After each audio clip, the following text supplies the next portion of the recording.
might just have a chat about bowling and how you bowl, what's the best type of bowling to be fair. Now, who's an in-swing bowler? Got one. You don't swing it, you just angle. You're not swinging.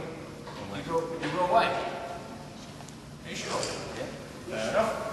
So, can anybody name an in-swing bowler? Pardon? Hoggard goal, yeah. You can swing it both ways, in-swingers. Outswing bowlers, how many outswing bowlers have you got? Yeah, quite a few. How many seam bowlers have we got? How many bowlers have we got that just close their eyes and want you down for the other end and hope for the best? Obviously, we can go through the different grips. You'll be taught or expect that you've got to have both fingers down the seam and thumb at the bottom. As an outswing bowler, you'll have the seam pointed at the first slip. In-swing bowlers will get a little bit higher up the seam and the thumb will be flat at the bottom. Now, oh, nice turn, lad.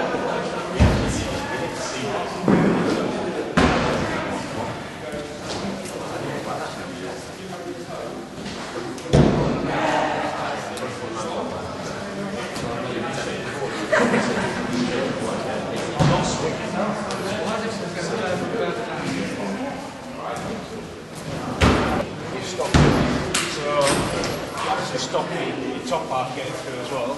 So you roll that a lot down the left side. Because you only get this stop here, unless you let go at the right time, you either go right or go too early up. Okay, down the left side. Just forget about this half. Get this half. Get your left arm through. Yeah. Get your left arm through there. Because that will automatically. Once I've gone through there, this arm has got to go. Whereas if you haven't, you see it, you then finish. So it's a very lazy just as a trigger. So if you're thinking about getting that out, I find it attractive. I think about finishing there. Just think about it automatically with the arm shoulder.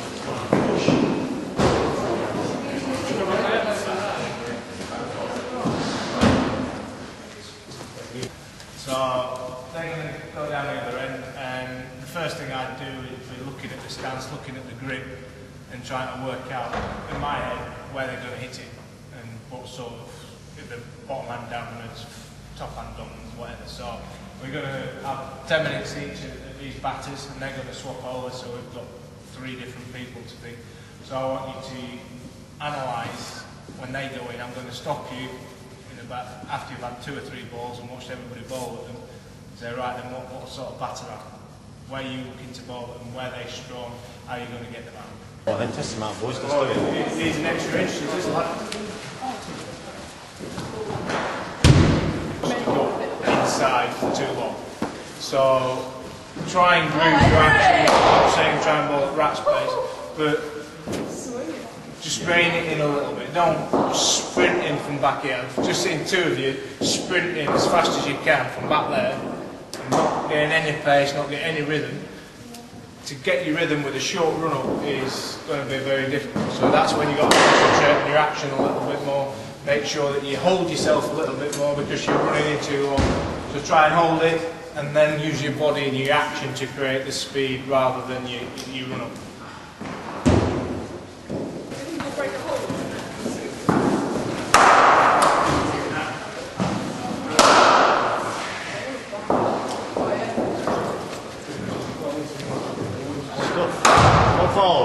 Stuff that.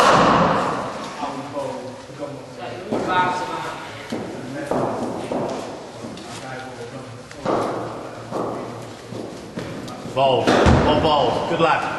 Good lad.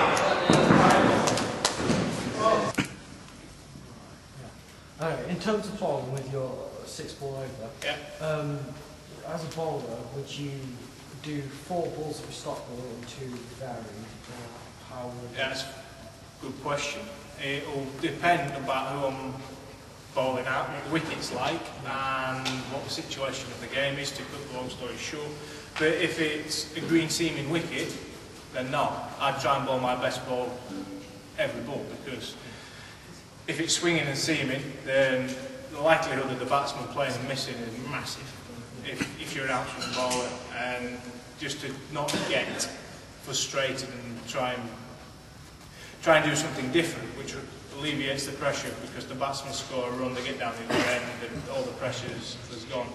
If it's a flat wicket and they're trying to get a wicket, then I might want to bowl my stop delivery once, and let them try and bowl a little bit more tricks, not letting them get settled. Yeah. So 9 times out of 10, I'd bowl my stop delivery as much as I can, because when you get that wrong, when it gets a little bit fuller or a little bit wider than you want, then that's when you get your wicket. Your bad balls then get the wickets. Your good balls, they play and miss or they leave alone, and the bad balls that are just a little bit straighter, that you didn't mean to bowl a little bit straighter, and miss, you get bowled, you get them snicked. So instead of your good balls being the anomaly and getting the wicket, it's the bad balls that get your wicket in the end.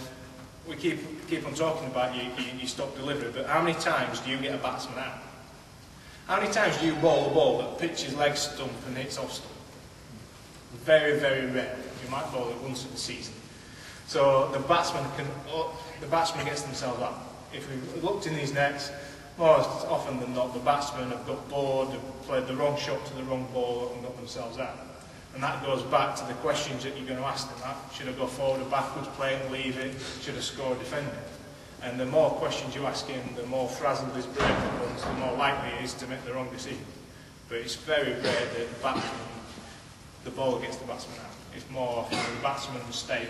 The only reason the batsman make a mistake is the pressure.